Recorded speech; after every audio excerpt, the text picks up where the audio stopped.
Alors, Monsieur Alain Fuchs est président de l'Université PSL. Il a été président du CNRS de 2010 à 2017.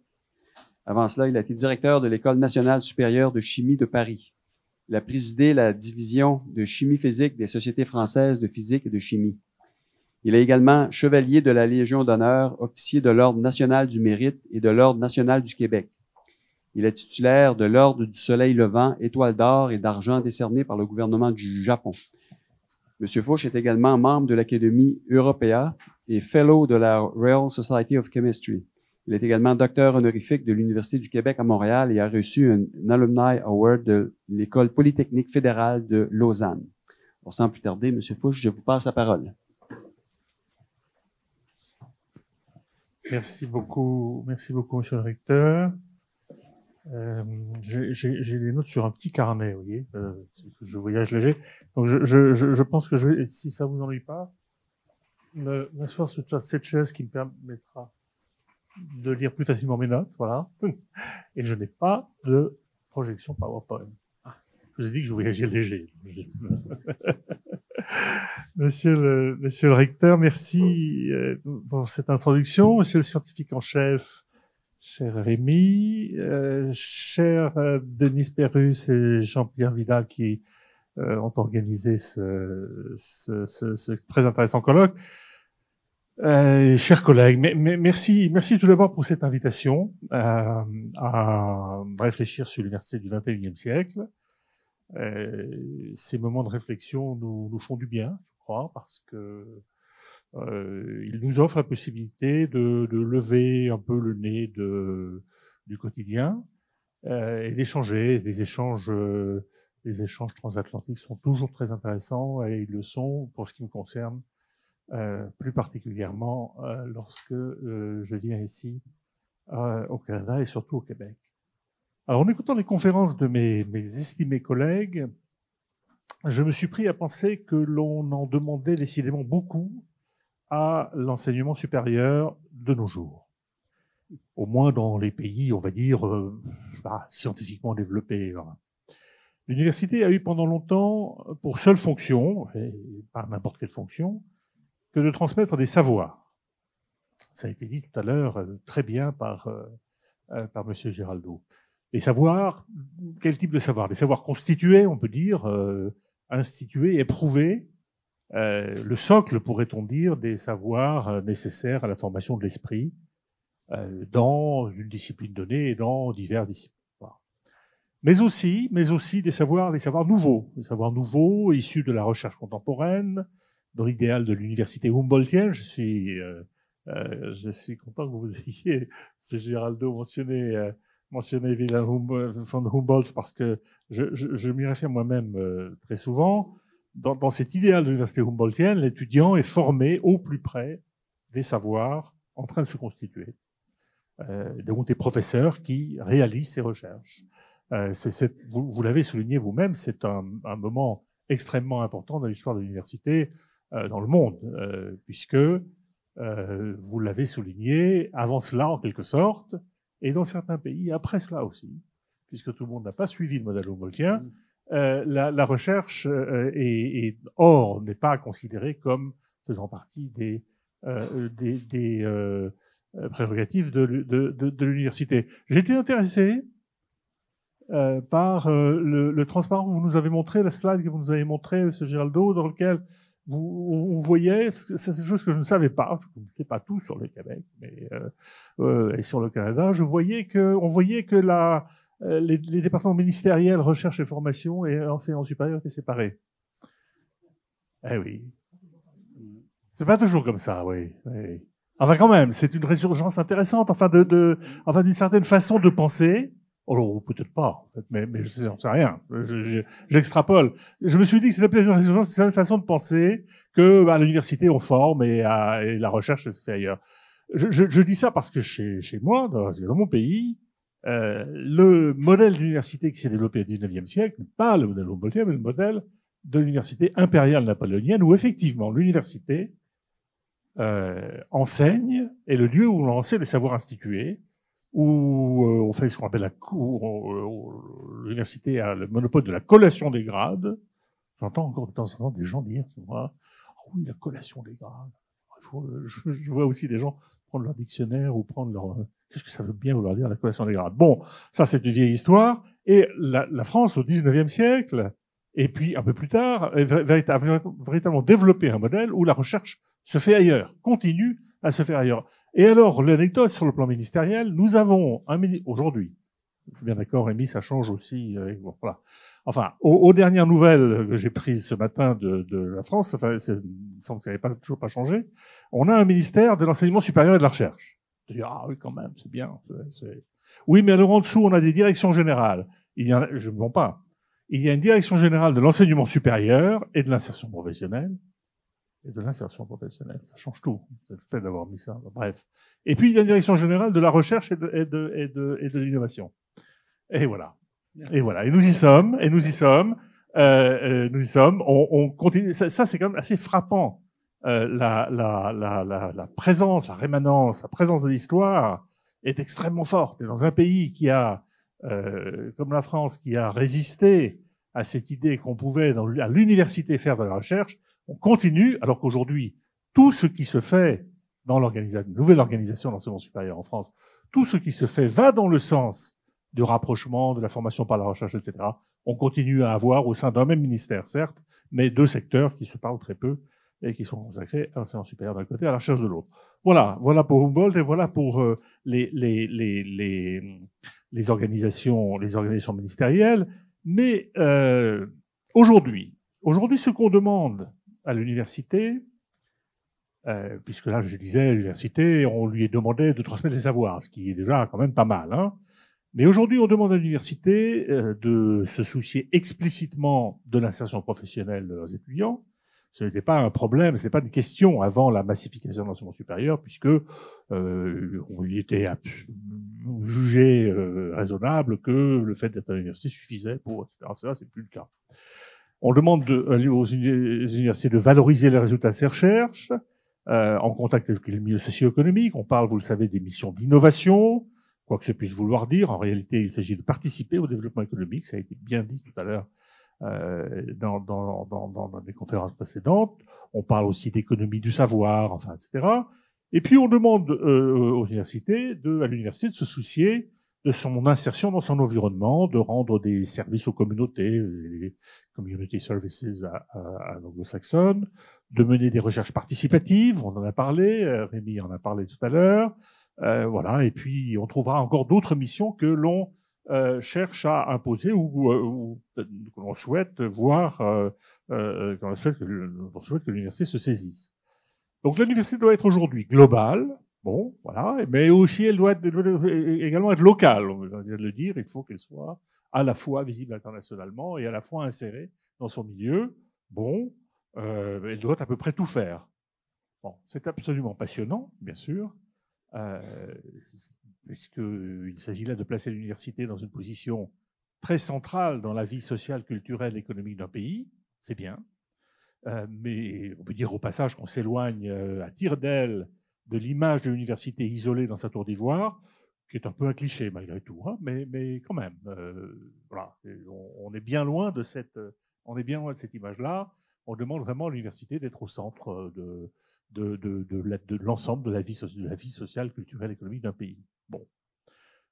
Au passage, vous m'autoriserez, je l'espère, chers et chers collègues, une remarque de nature peut-être un peu corporatiste, mais vous m'excuserez, je suppose. Cette nouvelle ambition pour l'université est forte, et je crois qu'on peut la saluer, mais est-on bien sûr qu'on y a mis ou qu'on y met, partout dans le monde, les moyens nécessaires? Je vous laisse juger. Voilà. Je clôt cette remarque pour vous dire qu'après cette introduction sur le sujet de l'université que j'appelle multidimensionnelle, hein, c'est l'université à laquelle on ne demande pas simplement d'accueillir des étudiants et de les former, de leur transmettre les savoirs, différents types de savoirs.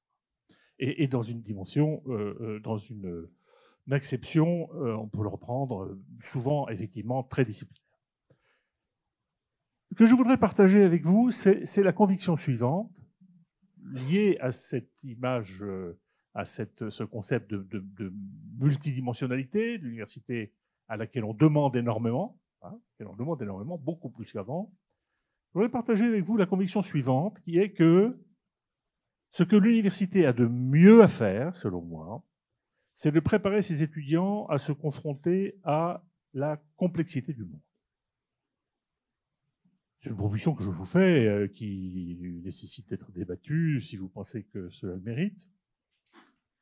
Cette proposition, à mon sens, résume et rapproche en quelque sorte l'ensemble, en tout cas une bonne partie des injonctions faites aux universités.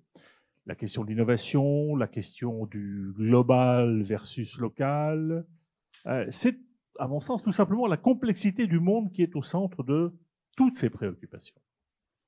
Monde complexe, ça veut dire un monde global et local à la fois, un monde mondialisé, multidimensionnel, incertain. On doit former aujourd'hui nos étudiants à un monde que l'on considère, à tort ou à raison, comme particulièrement incertain, parce que mondialisé, parce que en prise avec un nombre de grands mouvements plus ou moins maîtrisés. L'université, on le dit, doit être au centre, et donc former ses étudiants à devenir des acteurs de ce monde complexe. Si c'est le cas, si on réussit, alors on pourra dire que l'université a rempli son rôle et répondu aux injonctions de ses financeurs, de la société au sens le plus large. Pour cela, l'université doit évidemment fournir à ses étudiants, des outils, des méthodes, des savoirs. Et je voudrais maintenant faire le lien avec les préoccupations exprimées ici par Rémi Quirion, par vos collègues du FRQ en début de séance, puis par Luca Geraldo tout à l'heure dans son intervention, celle de l'interdisciplinarité. Être un acteur du monde complexe contemporain, c'est être capable d'aborder des questions intrinsèquement pluri- et interdisciplinaires. L'exemple qui vient immédiatement à l'esprit, il a été mentionné au moins 2 fois, je crois, c'est celui de la question de l'environnement, du climat, de la transition énergétique. C'est une tarte à la crème, mais quand même, si on parle de grands sujets globaux, de grands sujets de société, et du fait qu'on souhaite que nos étudiants ne soient pas simplement formés dans une discipline, très bons dans leur discipline, passant toute leur vie à appliquer ce qu'ils ont appris dans cette discipline dans les métiers qu'ils vont avoir tout au long de leur vie, mais et une vision qui leur permette d'aborder, en tout cas de contribuer à être des acteurs sur des grands sujets du monde, de notre monde, eh bien, évidemment, un des premiers exemples qui vient à l'esprit, c'est bien ces questions de transition énergétique et autres.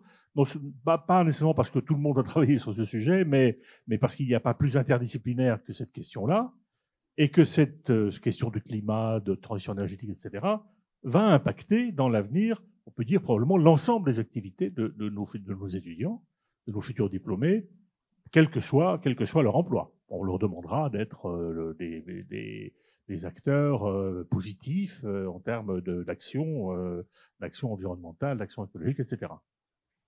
Or, on peut être préoccupé aujourd'hui, si je prends cet exemple-là de environnement, transition énergétique, etc., on peut être préoccupé par une forme d'illettrisme écologique, scientifique, qui règne, y compris, alors si cet illettrisme règne dans les médias ou dans le milieu politique, pas chez vous, je ne parle pas évidemment de ce que, mais c'est vrai en France. Hein. C'est vrai en France. Je ne devrais pas dire du mal de mon pays, c'est juste un constat. Il est clair que c'est vrai aussi chez les cadres qui sortent de nos universités. Interroger un économiste du développement durable, ou un économiste de la finance durable, etc., interrogez-le sur ce que signifie la température moyenne dans la surface du globe, et les 1,5 degrés de l'accord de Paris, c'est quoi ces 1,5 degrés? On les mesure? Pourquoi 1,5? Pourquoi c'est une catastrophe à 2 degrés? Essayez, faites l'essai. On peut aussi faire l'essai à la table familiale du repas du dimanche pour mesurer l'écart qu'il y a entre ce qui est dit et puis bon, oui, on accepte bien, oui, 1,5 degrés, oui, absolument. Mais au fond, c'est quoi cette température? Et puis pourquoi le CO2? Et pourquoi le bilan carbone, etc. Demandez à interroger un ingénieur ou un chercheur dans le secteur de l'énergie solaire, donc impliqué dans les questions de transition énergétique, demandez-lui pourquoi on pense qu'il faudrait taxer le CO2. Pourquoi la taxe carbone a une importance et que les économistes pensent que c'est important. Voilà. Eh bien, vous trouverez probablement des gens qui répondront, et puis vous trouverez des gens qui disent c'est pas mon problème, et puis surtout je ne sais pas. Et encore une fois, je ne parle pas des médias et du monde politique. Cet illettrisme écologique ou environnemental, ou économique d'ailleurs également, entretient le flou sur la science et sur les technologies et laisse la porte ouverte à toutes les dérives. Je n'insiste pas là-dessus. Selon les mots de Jeffrey Sachs, vous savez, c'est un économiste de Columbia qui travaille beaucoup avec les Nations Unies sur ces questions. Il s'agit, j'aime beaucoup cette phrase qui est « il faut rapprocher ceux qui savent de ceux qui décident ». Bon, voilà. C'est un bel objectif pour la formation de nos étudiants. Les étudiants dans une université qui s'attaque à la question de la complexité du monde. Ceux qui savent, et en partie seulement, malheureusement, ceux qui décident, sortent de chez nous, sortent de l'université. C'est notre responsabilité de les former à la pensée complexe, interdisciplinaire. Je pense qu'on n'a pas le choix. Comment faire? Il a été signalé, évidemment, très justement aujourd'hui que nos universités sont organisées en silos disciplinaires. C'est plus ou moins vrai, ça a été dit d'ailleurs, et de gros efforts sont faits à plein d'endroits, mais la prégnance de la disciplinarité, des disciplines est très forte. Personne, à mon avis, ne nie que l'on se forme à la méthode scientifique, à la science en général, au moins initialement selon les concepts et les paradigmes d'une discipline. Je crois que ça paraît assez clair.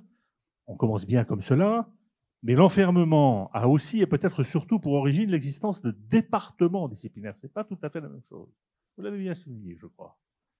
L'université est traversée par des luttes de pouvoir et pas seulement symboliques. Je ne vous apprends rien, je ne vais pas insister là-dessus. Et les départements, les schools, les collèges, les instituts, etc., contribuent plus que largement à la segmentation disciplinaire des institutions universitaires. Ça me paraît assez clair. J'ai le souvenir de Susan Ockfield, l'ancienne présidente du MIT, avec laquelle on montait un laboratoire mixte avec le CNRS, qui me disait « Ah, quand je suis arrivé au MIT, je me suis dit, c'est formidable, quelle institution merveilleuse, on va pouvoir faire des choses en matière d'organisation extraordinaire. » Et elle me dit « Et j'ai tout de suite réalisé qu'il y avait les départements. » Voilà. Il faut donc casser les départements disciplinaires. Ouh là là. Alors là, je vous laisse 30 secondes pour tweeter. Le président de l'université PSL, on se pense que c'est l'université PSL, une nouvelle université, pense qu'il faut casser les départements disciplinaires. Non, ne tweetez pas. Il faut assouplir et il faut faire quelque chose. C'est pas facile, mais on peut faire évoluer. Voilà, allez, on peut faire évoluer les choses. Je lance ça évidemment de façon un peu provocatrice pour animer la séance, mais je vais vous donner 2 exemples, si j'ai le temps, monsieur, pour illustrer mon propos. J'avais prévu de vous parler un peu de l'expérience menée à Paris avec cette université PSL. PSL, ça signifie Paris Sciences et Lettres, et non pas Paris Sciences ou Lettres. Non, voilà. Non, je précise. Et il s'agit bien de Sciences et Lettres. C'est ça que je préside actuellement et qui est constitué, c'est récent, qui est constitué de 9 établissements. On avait des composantes maintenant, qui sont elles-mêmes souvent multidisciplinaires et qui ont été créées en marge de l'université au XIXe siècle pour les raisons que j'évoquais tout à l'heure, parce que l'université n'est pas Humboldtienne et qu'il fallait bien qu'on fasse de la recherche. Alors la recherche, on la faisait à l'école des ponts pour construire des ponts, c'était un peu plus tôt, mais peu importe. On la faisait à l'école normale, on la faisait à différents endroits. Bon, voilà. Et ces établissements qui sont souvent petits, mais au moins à l'échelle française assez prestigieux, on sélectionne nos étudiants, enfin, etc. Ces établissements se réunissent pour former une université, on va dire genre collegiate university, hein, pour prendre un terme un peu britannique. Vous avez par exemple, bien des institutions comme l'école normale supérieure d'un côté, et puis de l'autre vous avez Paris Dauphine. Paris Dauphine, se présente comme université, mais c'est un institut où on fait des sciences de la décision. Eh bien, figurez-vous qu'il y a des mathématiques à l'ENS, je pense que ça c'est quand même relativement connu parce que toutes les médailles Fields françaises sont passées par l'école normale supérieure. Il y a des mathématiques de la finance à Dauphine. Eh bien, qu'est-ce qu'on a fait? Est-ce qu'on a fait un département de mathématiques au sein de PSL? Eh bien non. Comme on avait la chance de construire quelque chose de nouveau, ça marchera ou pas, on n'a pas fait de département. Voilà. Alors on a fait quoi? On a fait une graduate school, une école graduée, un programme gradué commun, plus souple, alliant formation et recherche, permettant la circulation des étudiants entre l'école normale supérieure où ils vont être confrontés à des étudiants qui font des lettres, à Paris Dauphine où ils vont être confrontés à des étudiants qui font de l'économie et de la finance. Et ça nous donne l'idée, on réussira ou pas, mais de faire en sorte que les éléments d'action soient des éléments de formation et de recherche, et pas des départements. Un deuxième exemple. Après, on pourra vous dire si, on saura dans 200 ans si ça a bien marché. Hein. On ne serait pas à l'université en 10 ans. Un deuxième exemple. C'est au Japon. L'Okinawa Institute of Technology. OIT. OIT. Vous pouvez les regarder sur le web, c'est très intéressant. C'est pas très grand, mais c'est une seule graduate school sans département. Sans département. Les activités sont fondées sur les projets de recherche uniquement et la formation suit derrière. Voilà. Et ça, on sélectionne des chercheurs qui ont juste un projet qui est sélectionné parce qu'il est ambitieux, parce qu'il est nouveau, parce qu'on pense qu'il a un potentiel exceptionnel. On lui donne les moyens et puis les étudiants s'inscrivent, ils vont s'inscrire, ils vont être formés dans la foulée de ces projets de recherche. Il n'y a pas de département, il n'y a pas de... Est-ce qu'il y a des gens qui font de la biologie, des gens qui font de la physique? Oui, il y a quand même beaucoup de gens qui sont à l'interface, biologie, physique, chimie, mathématiques, etc. Sûrement, parce que c'est un peu les, entre guillemets, disciplines d'aujourd'hui. Mais malgré tout, voilà, c'est un exemple que je connais tout simplement parce que l'ancien président de la Max Planck Gesellschaft, Peter Gruss, a pris la présidence de cette nouvelle université, ce nouvel institut. Bon, voilà une piste que je trouve relativement intéressante. Rien ne permet d'affirmer que ça va mieux marcher que les structures habituelles des universités, et qu'avec le temps, leur organisation ne va pas lentement revenir vers une sorte de point stationnaire. On verra bien. Mais des départements reconfigurés, c'est bien de ça qu'il s'agit, c'est toujours ça de prix. C'est toujours ça de prix. Des reconfigurations permettent de lutter contre la sclérose des silos purement disciplinaires. C'est ce que je crois, on verra bien. Ces exemples nous fournissent, je crois, une piste de réflexion intéressante. Si l'on considère la partie avancée de la recherche scientifique, si ça veut dire quelque chose, hein, quelle que soit la façon dont on le définit, la partie la plus visible, celle qui fait parler beaucoup, celle qui conduit à des découvertes qu'on estime importantes, on voit bien que l'interdisciplinarité, au fond, se développe et occupe progressivement les avant-postes. Ça n'est pas visible en termes de département, ça n'est pas visible tout de suite en termes de discipline, mais on voit progressivement des thématiques émerger, qu'on peut appeler discipline ou sous-discipline, et qui s'imposent parfois dans la douleur. J'ai des exemples en tête, quand dans un certain nombre d'universités dans le monde sont apparus des professeurs et des sections ou des équipes de sciences des matériaux, mais ça n'existait pas. Vous aviez de la métallurgie, vous aviez des choses comme ça, et puis vous aviez de l'autre, de la matière organique ou je sais pas, au minéral. On faisait de la chimie minérale, on faisait plus ça aujourd'hui. On fait de la chimie inorganique. Mais bon, mais les sciences des matériaux, en sciences des matériaux, vous aviez des chimistes qui fabriquaient les matériaux, vous avez des physiciens qui en étudiaient la structure, vous aviez des mécaniciens qui en étudiaient les propriétés mécaniques, etc. Et ces départements de sciences des matériaux se sont développés. Pas partout, mais se sont développés. Et aujourd'hui, vous avez des journaux internationaux de bon niveau qui s'appellent Material Science, etc.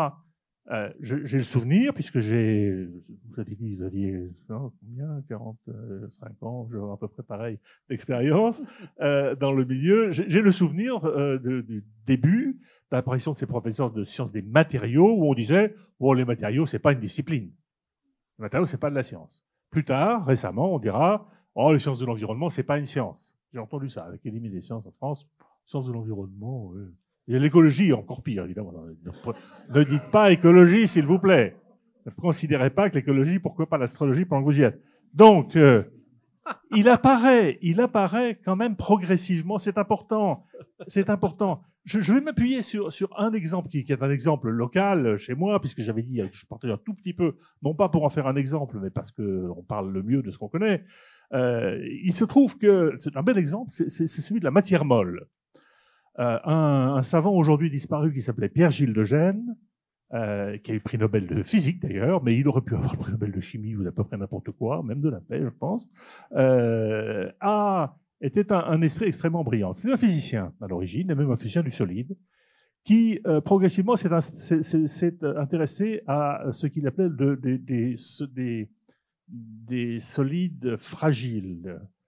Des systèmes fragiles, ça veut dire des systèmes au sein desquels les entités étaient reliées entre elles par des forces extrêmement faibles de l'ordre de grandeur de l'énergie thermique. Alors il pensait à des émulsions, il pensait à des polymères, et puis du coup il s'est dit oui, mais dans les cellules et dans le monde vivant, il n'y a que ça. Et donc tout naturellement, il s'est intéressé, non pas parce qu'il a dit je vais développer je sais pas quoi, il a appelé ça de la matière molle.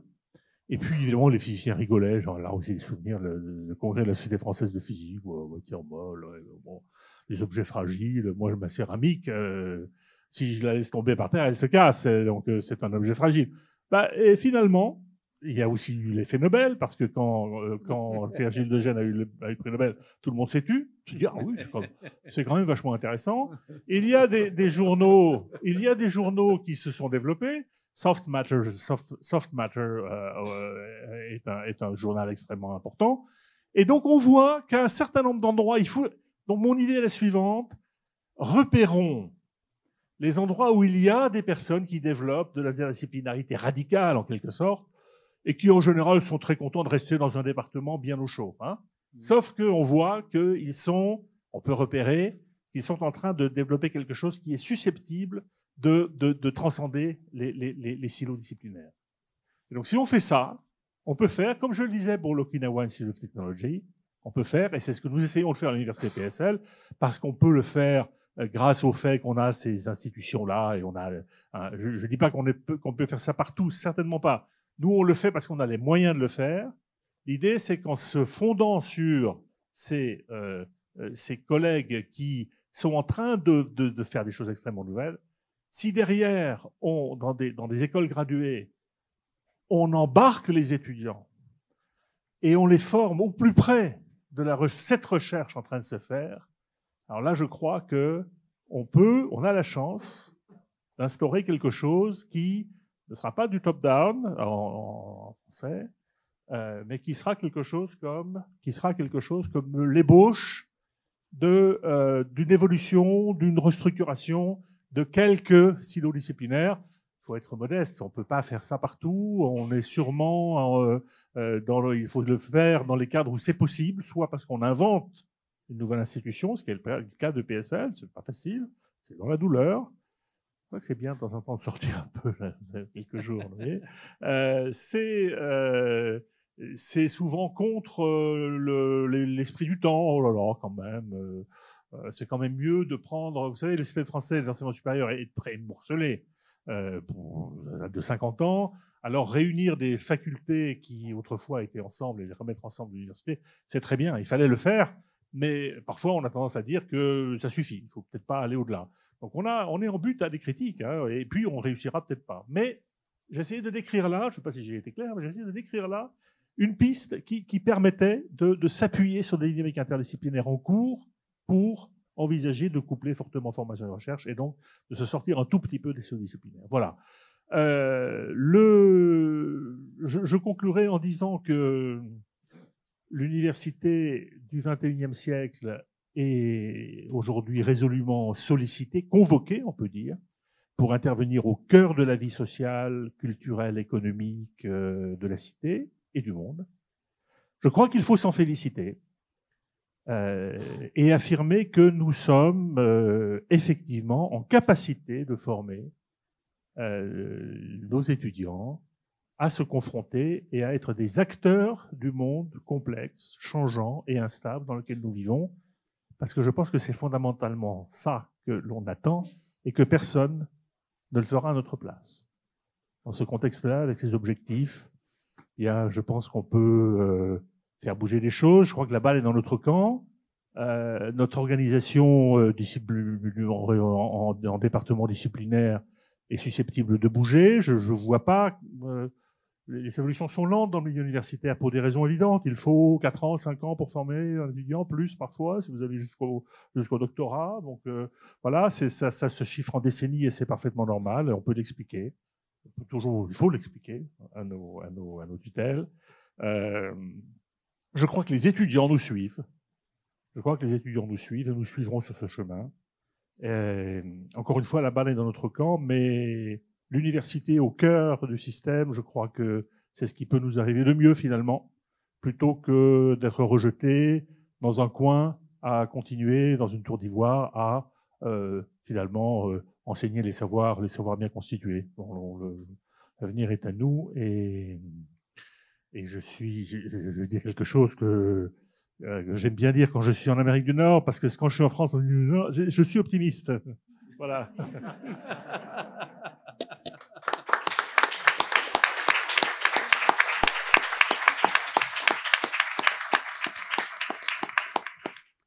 Alors, est-ce qu'on a une question pour notre invité?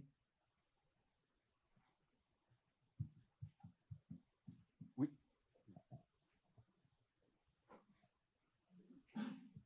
Merci Alain pour cet exposé. Petite question de curiosité. Oui, Jacques Frémont, recteur vice-chancelier à l'Université d'Ottawa. Les gilets jaunes, quel impact ça a eu sur le milieu universitaire? Et bien sûr, au Québec, on a eu les carrés rouges. C'était une couleur différente, c'était de taille différente, mais ça a traumatisé. Je pense que ça fait partie pour les prochaines générations du décor politique. Ça traitait des universités. Mais en France, les gilets jaunes ont quand même secoué la société française.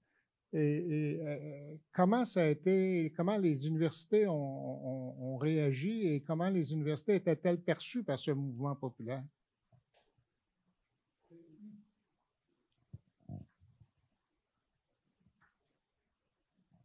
Jacques, c'est un peu tôt pour le dire, je crois, parce que en apparence, le système universitaire a été peu sollicité, peu touché, peu critiqué. On n'est pas passé à la moulinette du dégagisme. Hein. Il faut que le président dégage, il faut que les députés, il y en a trop, il faut que ci, il faut que ça. Et pour une autre, c'est bien d'ailleurs, on n'a pas été perçu comme faisant partie d'une élite à dégommer, si tu me permets. Voilà. Donc ça c'est les faits. Après, il est un peu tôt pour mesurer les effets de ce mouvement très très particulier et en grande partie sur le plan, on va dire, sociologique, sciences politiques, etc. En grande partie, pour l'instant, j'allais dire presque incompréhensible. Hein. Non pas qu'il n'y ait pas des souffrances, non pas qu'il n'y ait pas des réalités derrière le mouvement des Gilets jaunes, mais pour reprendre le titre d'un petit ouvrage d'un démographe dont je vais retrouver le nom, comment aller mal dans un pays qui va bien. Voilà. Parce que les statistiques disent que la France n'est pas un pays le plus horrible du monde en termes de protection sociale, etc. Pourtant, la fracture existe en quelque sorte. Voilà. Et quand on aura mieux compris et mieux avalé tout ça, on pourra voir ce que ça a comme effet auprès des étudiants notamment, hein, qui sont restés un peu sidérés dans cette affaire. Bon, je reste un peu prudent, mais je livre quelques éléments de... Voilà. Merci beaucoup. Alors, c'est le temps maintenant de débattre. On a encore quelques minutes. Alors, Hervé Lebras, excuse-moi, c'est Hervé Lebras, le démographe. Alors, qui veut ouvrir? Questions ou commentaires? Oui. Bonjour, M. Labrie. Alain Charbonneau, vice-recteur enseignement-recherche à l'UQO. Alors, dans votre exposé, la question qui me venait, il m'en est venu une dizaine de questions, mais je ne les poserai pas toutes. Mais la question, c'est comment avez-vous vendu l'idée aux étudiants de venir étudier chez vous, sachant que vous offrez des programmes de baccalauréat et que certains d'entre eux, plusieurs d'entre eux, voudront poursuivre par la suite aux études supérieures, maîtrise, doctorat. Comment les avez-vous convaincus que le programme que vous leur offriez allait être reconnu par la suite par des institutions et pour leur permettre de poursuivre aux études supérieures?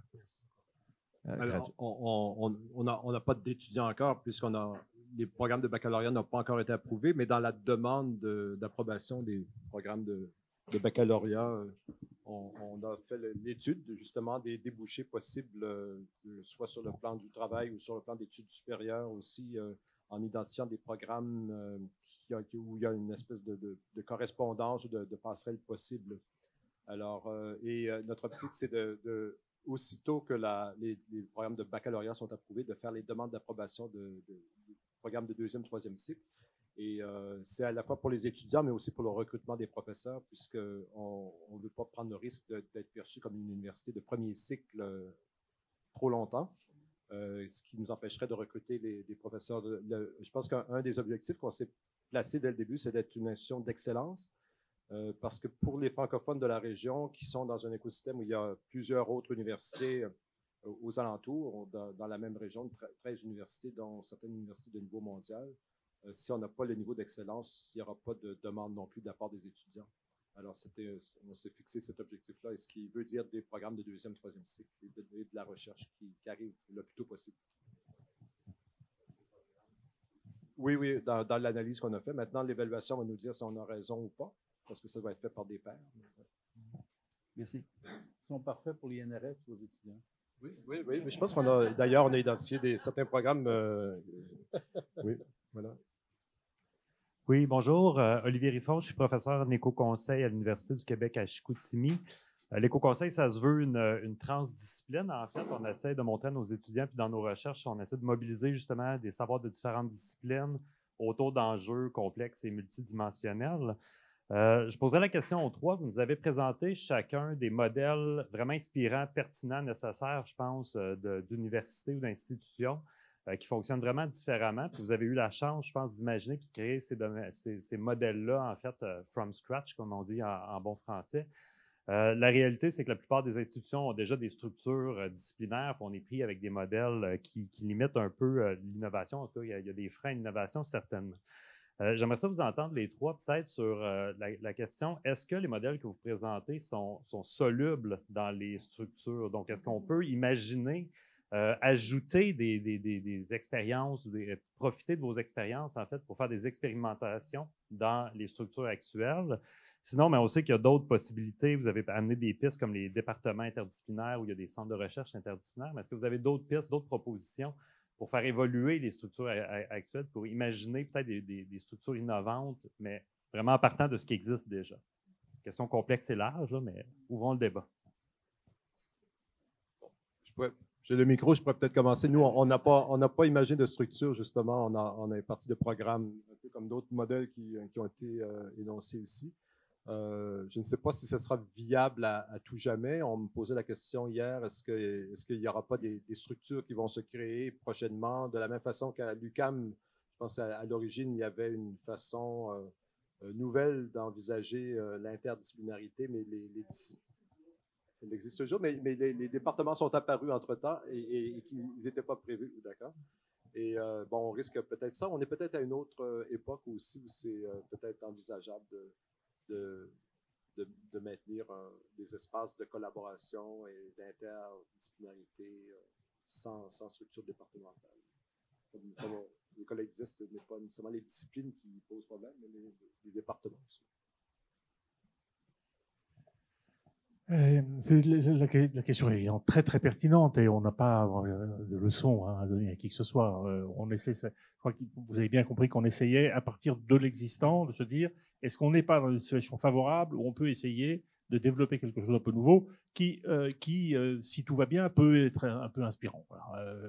Mais les situations sont très différentes d'une situation à l'autre, d'un établissement à l'autre. J'ai mentionné rapidement le MIT tout à l'heure parce que j'ai travaillé un peu avec eux. Les structures de départements disciplinaires sont toujours là, elles y sont depuis, voilà.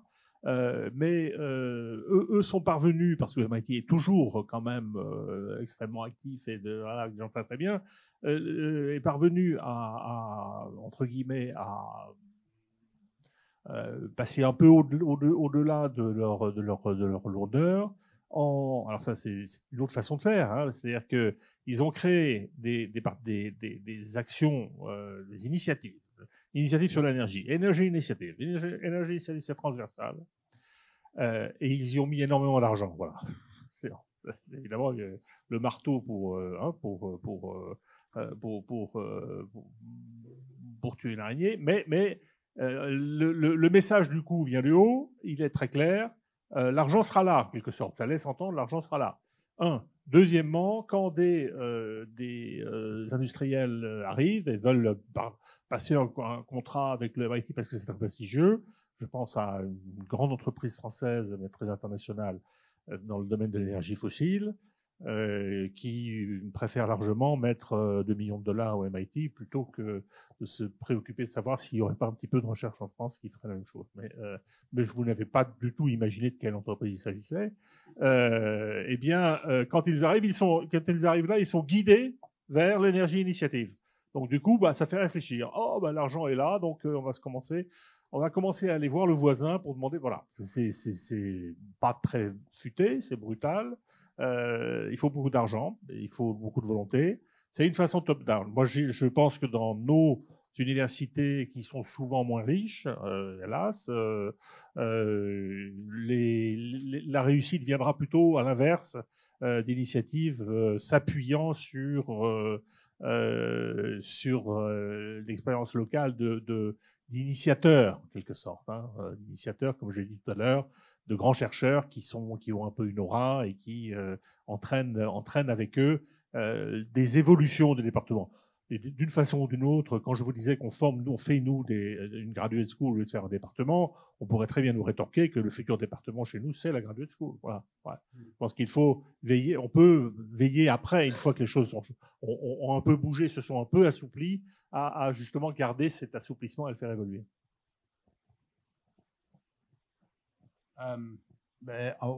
Je vais rester humble parce que j'y connais pas trop grand-chose à l'organisation des universités. C'est nouveau pour moi de penser à ça. Quand j'étais professeur, j'avais aucune espèce d'idée que l'organisation dans laquelle j'étais m'imposait une façon de voir le monde, puis organisait mes conflits à l'intérieur de l'université pour les ressources. Je savais juste que les chimistes étaient moins bons que nous autres. Et puis, c'est un fait, là. Et donc, je pense pas que le but de ma présentation, c'était de dire qu'il faut saisir clairement les obstacles qui existent à l'interdisciplinarité. Et on peut imaginer des solutions à ces obstacles. Est-ce que c'est d'abolir les disciplines ou les départements disciplinaires? Ça n'arrivera pas rapidement si c'est ça. Okay? Donc, il faut savoir qui est son ennemi ou c'est quoi qui empêche les choses de marcher et de travailler avec ça. Est-ce que de dire à des professeurs, par exemple, Rémi nous a demandé de rêver, rêvons. Arrivons dans une université disciplinaire, puis disons, nous sommes disposés à créer 4 unités sectorielles, transdisciplinaires et, je ne sais pas moi, la commission de l'enseignement ou le Sénat a décidé en consultation que nous allons former un sur l'énergie, un sur les télécommunications, et un sur la santé, puis un sur le numérique. OK? Et nous invitons les professeurs de département qui veulent se détacher de leur département et se joindre à ces unités de le faire. Ça serait intéressant. On aurait nos départements et on aurait au sein de l'université ces 4 unités thématiques. Et je peux tout de suite envisager que les syndicats vont s'y opposer parce que ça va créer 2 types de professeurs à l'intérieur de l'université. Mais ça se discute, ça s'arrange, ça va être compliqué. Mais l'organisation disciplinaire, ce n'est pas un frein permanent. Mais il faut savoir que c'est une force qui agit qui rend ça plus difficile. C'est un frein, c'est une côte à monter. Et dans ce sens-là, je pense qu'on peut rêver à des structures à l'intérieur même de nos universités disciplinaires qui nous permettraient de répondre de manière plus rapide aux mêmes impératifs sociétaux que les organismes subventionnaires nous demandent de répondre. Mais il faut montrer de l'originalité dans notre organisation, puis il faut vraiment avoir beaucoup d'habileté à négocier avec les syndicats. Jean-Christophe Bellil-Pupon, je suis postdoc à l'Université Harvard. J'aimerais ça vous ramener un peu sur le titre et le sous-titre du panel d'aujourd'hui, la quadrature du cercle. Quadrature en mathématiques, c'est le calcul de l'aire, donc d'un cercle. J'ai l'impression que les solutions viennent de l'extérieur du cercle. On a très bien compris ce qu'il y avait à l'intérieur, mais vos deux exemples phares sont justement un peu une protubérance externe ou une ellipse, ou c'est une autre forme, j'ai l'impression. Donc, adapter les structures administratives, comment on pourrait le faire? Puis j'aimerais juste vous demander, en fait, si vous aviez... c'est une responsabilité partagée d'y arriver, c'est certain. Mais si vous aviez l'occasion d'avoir un rendez-vous avec une personne et lui faire porter un message ou la convaincre d'une chose, que ce soit un ministre, que ce soit Rémi, que ce soit les syndicats, que ce soit vos collègues, pairs, professeurs, les étudiants, qui est-ce que ça serait en priorité, puis qu'est-ce que vous voudriez leur apporter et les convaincre?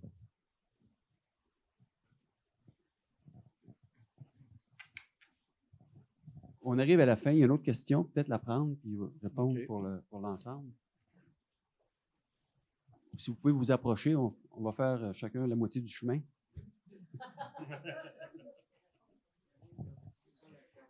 Olivier Aubry, chargé de cours en biologie à l'UQAM. En fait, une question, c'est que dans l'introduction, au départ, puis c'était très intéressant les conférences, mais vous parlez des 3 grands groupes qui constituent l'université, les professeurs-chercheurs, le personnel administratif, les étudiants. Mais il me semble que vous oubliez un corps d'emploi qui sont les chargés de cours, qui par exemple à l'UQAM, on est le double des professeurs, et où on fait aussi de la recherche. Donc je pense par exemple, M. Giraldo parlait de l'Institut des sciences de l'environnement à l'UQAM, mais à un moment donné, c'était les chargés de cours, je pense notamment Éric Duchemin, qui maintenait l'Institut à flot.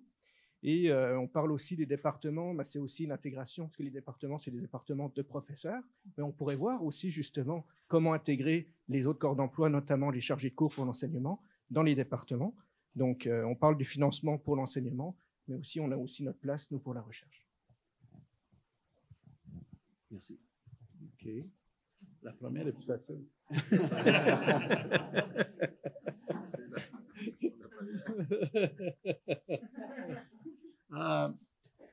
Il y a une chose que j'ai appris, c'est qu'il n'y a pas une personne dans tout l'univers qui aurait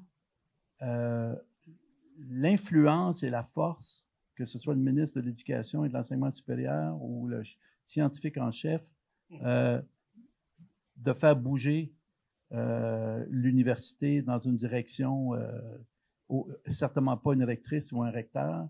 On peut le faire, mais M. Fouche l'a dit, ça se mesure quasiment en siècles, les résultats.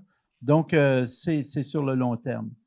Mais certainement, je pense, peut-être à cause d'où je viens, et puis on en a un exemple là, que c'est impossible de faire quoi que ce soit sans impliquer les acteurs qui sont les professeurs et les chargés de cours et les étudiants aussi, et les étudiantes. Je pense que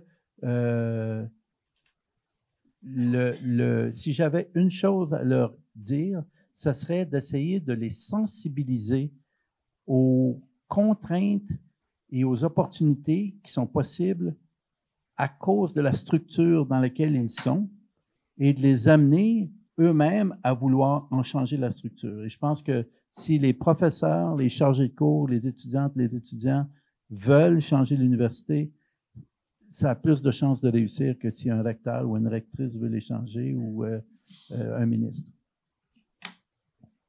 Alors, pour moi, pour l'Université de l'Ontario français, la personne à convaincre, c'est l'étudiant. Je pense que parce qu'on propose un modèle différent de ce qui est connu et on va devoir passer ce test-là.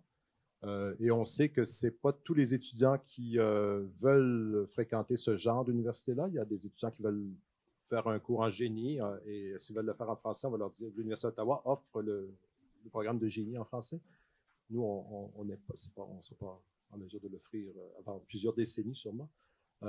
S'il y a des étudiants qui nous disent « Moi, je veux être historien, je veux faire de l'histoire, je veux passer à la maîtrise en histoire et pourquoi vous ne nous offrez pas une université traditionnelle à Toronto? » Et on leur dit « Ce n'est pas le choix qu'on a fait. Il y a d'autres universités qui offrent cette option-là. » Mais on va devoir faire le test. Justement, on pense et on a déjà beaucoup de manifestations d'intérêt de gens qui aimeraient s'inscrire dans ce genre d'université sur des objets d'études transdisciplinaires. Et donc, c'est le pari qu'on fait, mais la personne à convaincre, c'est vraiment l'étudiant.